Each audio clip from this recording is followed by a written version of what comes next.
One of the things that I read that really sticks out to me when it comes to this movie compared to what superhero movies are like today is that it has a lot of things in it and spends a lot of time justifying things that have kind of been completely dropped by pretty much the entire genre, at least as far as movies are concerned. So one of them is the secret identity. Like, how many major characters in like superheroes in movies actually have a secret identity these days? Like Batman, Superman also. On the Marvel side, nobody. I don't think anybody has like Spider-Man is the one guy who has a secret identity, right? But like this basically this whole idea of secret identities and code names and stuff like that has just been dropped. And I think it's kind of refreshing to go back to this movie, which predates all of that, but only by a few years, right?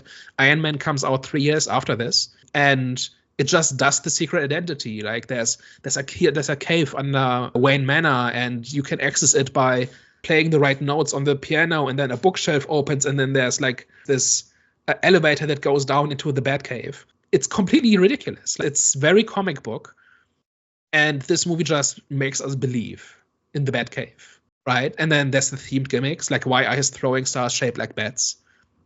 Because he wants to send a message, and because he wants the criminals to know that he was there.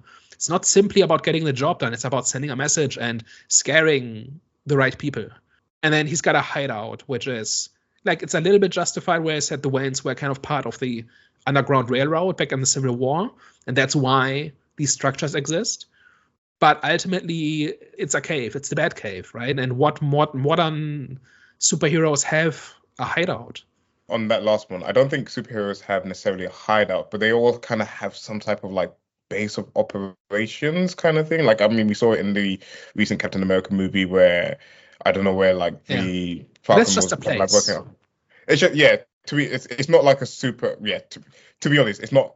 Oh, they weren't. They weren't secret.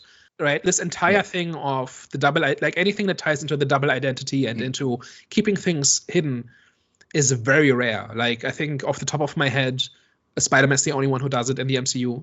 And here it's a very big part of it, right? And it's because this whole thing about being a symbol and not being a person and being, like, on some level, that's probably the most realistic part of the superhero genre, right? Because, like, special forces types and, like, SWAT teams wear masks because otherwise there might be reprisals against their families, right? Like, that's kind of ironic. So in order to make the superhero genre more respectable, we drop the one thing that makes sense about superheroes, which is the anonymity in the masks.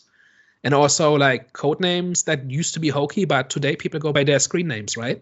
So that is less ridiculous than it has ever been, I think. And yet the superhero genre has dropped these things.